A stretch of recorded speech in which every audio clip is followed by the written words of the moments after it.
Hey everybody, and welcome back to the board meeting. Today we're doing another reviews and ratings episode where I take all the games that I've been playing in the past 2 weeks with friends, family, and even solo and talk about them in a quick 1 to 2 minute kind of review and give them a final rating, so to speak. This week I only have 4 new games that I'm going to talk to you about because I've been playing a lot of old games, especially Marvel Champions still. I'm still on that kick going for the last couple months here. A lot of Marvel Champions lately. Let's just jump into these 4 games. We've got some old games, got some new games in here. The first one is an old game. It's a small little filler game, Love Letter. Love Letter is a classic card game at this point. And it's a very simple filler game where you will have just one card in front of you, and on your turn, you're going to take turns going around the table, drawing one card. And these cards will have different effects. They'll have numbers and effects on them. You are then going to play one of those 2 cards that is in your hand on your turn and do whatever that card says. And there'll be different effects, and for the most part, you are just trying to eliminate other players and be the last one standing. And if there's multiple people standing still at the end by the time the deck runs out, whoever's got the highest card then wins the game. Then so many wins, depending on the player count, then wins you the entire game. It's a fun little filler game. I talked about the Star Wars version a couple weeks ago, Jabba's Palace, which is like the new version of Love Letter. I like Jabba's Palace more than Love Letter because I like the characters more in that. But this is still a good, solid filler game. It's going to get a 7 rating from me. It's one that you can break out pretty easily, anytime, anywhere. Comes in like a little drawstring bag. So yeah, it's a fun little filler game. Classic at this point in time, I would say. So let's go to our next one, which is a newer game, well, newish, I think a 2020 release. This is the Shores of Tripoli. Now this is an asymmetric card game, so to speak, almost like a war game, where one player is playing as the U.S. Navy, Naval Marines, I think they are, versus the Pirates of Tripoli. And each side has their own deck of cards that is unique to them. And basically each turn, a player is going to play one of the cards and do something that whatever that card says. And it's mostly moving around troops, moving around your ships, going into different areas, battling. The Tripoli player is going to be stealing treasures and stuff like that. And each side wins on different conditions. I won't get into that, but they both have different victory conditions. And you're going to play several years, and within those years there are a couple different rounds. So it's a interesting game. I like the look of this game. I like the theme of this game, and I like asymmetric games. So this was one that I was pretty excited about, and this is only a 1 to 2 player game. I have only played the 1 player game. This is a difficult one for me. I'm rating it a 6, but it is going to stay in my collection, but there's things about it that I don't like.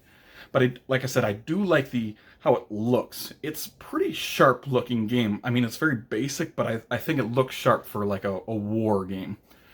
The things that I don't really like about it, especially in the solo game, I can't speak for the multiplayer game, is that you have to set out the AI's cards for this solo experience. You set out certain cards for them, and there are trigger points for that. So you play this card and you look on the AI and they're like, whenever the other player does this, you do that, basically, kind of thing. So you have to be very particular. You have to be paying attention about all the cards that they have and all the different trigger points, which is kind of annoying and pretty fiddly in my opinion. I mean, it gets better as the more plays you have of it.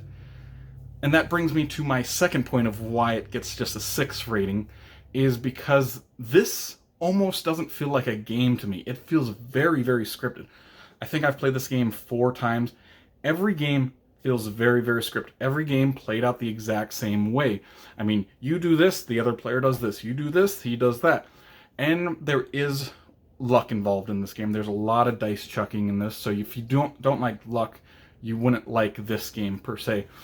But I like the theme and everything so much of this that even though I'm giving this a 6 rating, I enjoyed my time with it. and I'm going to keep it because I want to show people who like history games, interesting themes and stuff like that.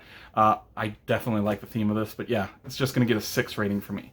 Let's go to our third game of this week, which is Explorers. Explorers is a Phil Walker Harding flip and write sort of game, where you're going to flip a tile, and it has 2 different terrain types on it.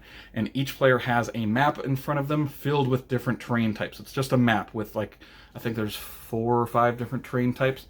But you're going to flip that tile that has the terrain type, and the terrain that's closest to you, pointing towards that player that flipped it, you get to mark off 3 X's on that map. And you can mark off X's that are next to other X's. You can't, like, go mark around all the board. So you're going to be exploring this map, but you have to make trails to get to these spots. And the point of it is to go and mark off different icons that are on the map in different areas. And they're going to give you different points depending on how your particular game is set up.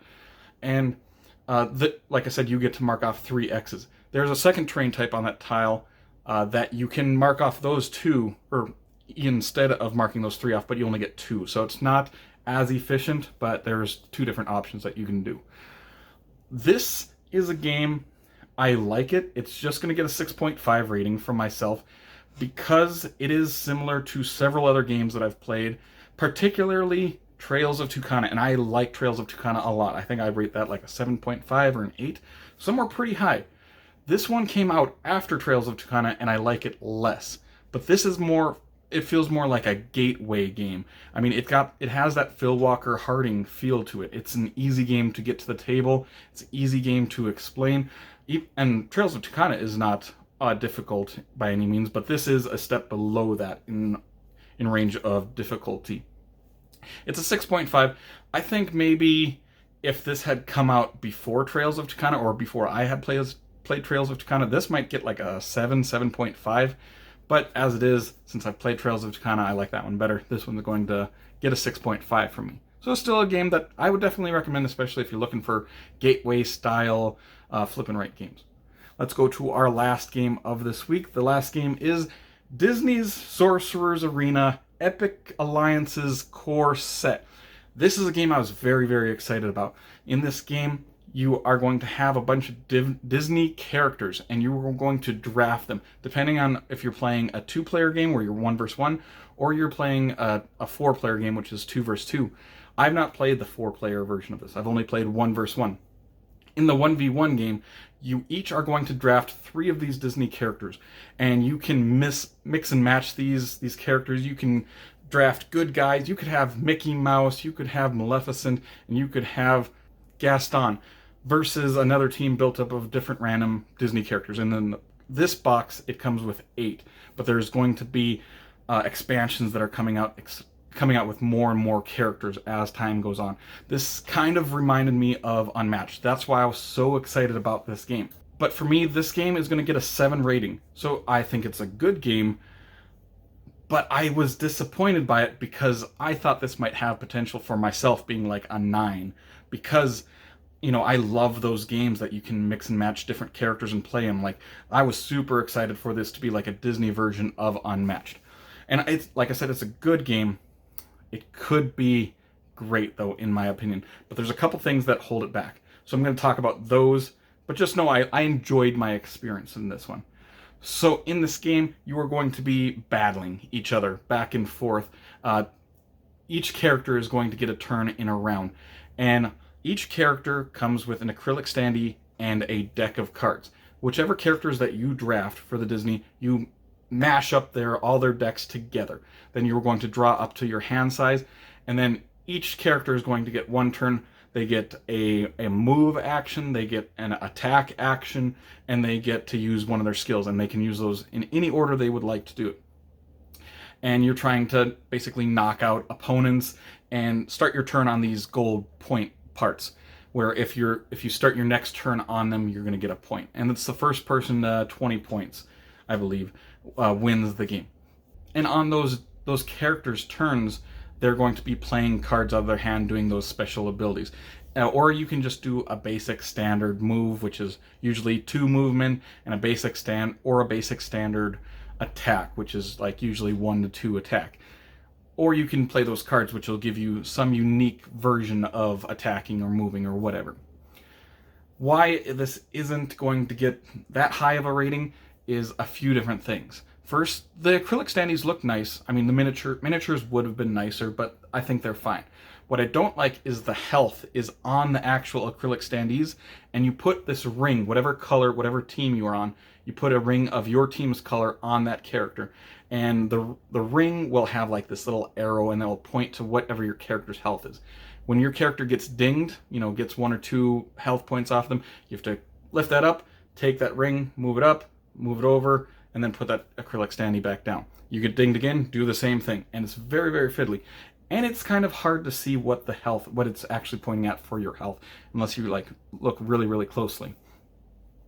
I think health dials would have worked much, much better for this game, but it is what it is. And as far as shuffling the decks together, it's kind of like Smash Up, but I'm not a huge fan of it right now because I've had games where you're drawing cards, and if you don't draw cards of the specific character that it's that character's turn, you're basically just doing that basic move, the basic attack or whatever. That's not that fun. I mean, they do have their own special skills, each character, but I didn't enjoy when I didn't have cards of that character. I thought that was kind of lame, those turns. Another thing, this is going to be like a kid's game. This is it's an easy game to explain, easy to get into, but there are tons and tons of status effects on this, which I like, but if you're not paying attention, I mean, your characters can get 3, 4 status effects on them, and all of them are you have to remember all of them. So it's kind of weird because it's like a kid's game, but there's so many status effects that it almost doesn't feel like a kid's game. It's kind of like in between. I mean, I like it. That's what I say.